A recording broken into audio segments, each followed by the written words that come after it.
he asked first. What's your question, brother? I just have a question for AbuZaid and I have a question for Sunnah. AbuZaid, you mentioned in one of your lectures that you have two wives. And like how could we men who are capable, you're very capable, spiritually and financially and physically, what are the legal implications that we can do? For example, we have women here, women who convert their son, and after the hugs and the kisses, they're left alone and they have kids. And many times, because they're cut off from their friends and family and everything, they often revert back. And I think a good solution for this is for those women, that men in our community that are capable, they will step up and they would take them as their second home. So what are some, as you are obviously someone who practices the Sunnah, what are some legal implications and how do we practice it? You have the right to answer or not. Your wife is not here? Alhamdulillah. طيب. She's watching something? Okay, alhamdulillah. She'll find it on YouTube, don't worry. Listen, in Islam, it is lawful for you to take up to 4 wives. But again, this is bound to your capacity, your ability. Now, the scholars mentioned that the ability here is the physical ability, being able to satisfy 2 women, which is hard sometimes, I tell you that. 2, the financial. And there is an element which we all forget, the mental, that you're able to deal with, because that's their fitna. You need to understand this. The jealousy of the sister is their fitna. They are tested in this area. I will give you an example. Imagine you are with your friends. You invited your bosom buddies, we call them, your buddies, the close to your house. And then you have 2. This is hypothetical. You don't have 2, do you? Hypothetical. I just want to make sure that you're innocent. And one of them decided to send a tray of food to you.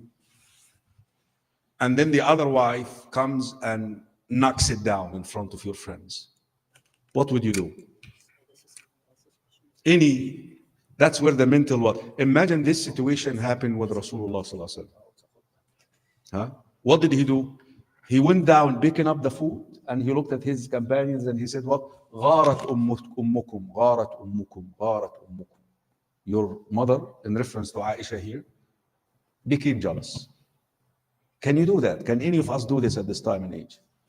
I mean, talaq is going to come out just right away. I mean, you embarrass me in front of my friends. If you're able to do that, if you're able to fulfill these 3. But again, I want to add another variable here. And this is, sometimes we get these brothers who love the Sunnah as if they implemented every element of the Sunnah. And this is the only one left to implement, which is beautiful. There is nothing wrong with that. Don't destroy a family to start another family. This is a very poor decision, especially if you have an established family, you have a wife and you have a family, you have children. And that decision of taking another one will lead to the destruction of the first family. That's a very poor decision, because your children are going to pay the price, the children that you already produced, and they are under your custodianship and under your responsibility. So if we're able, not everyone is able to have these 3 prerequisites, and not everyone is able to fulfill that.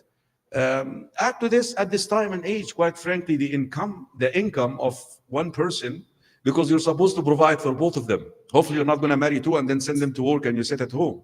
You're supposed to provide for both of them. It is not very practical. I understand there is an urge. I just don't want you to talk about the reverts now.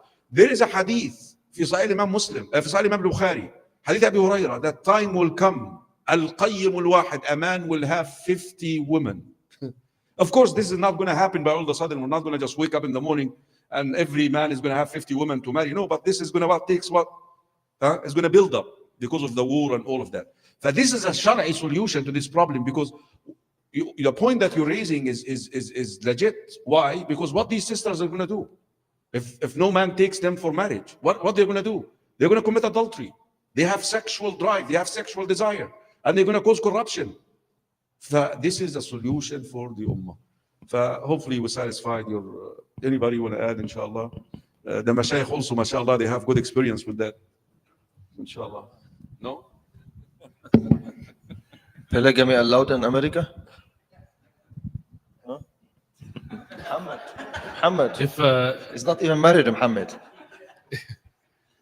If one man can have 100 girlfriends in America, then I don't think they should say anything about polygamy.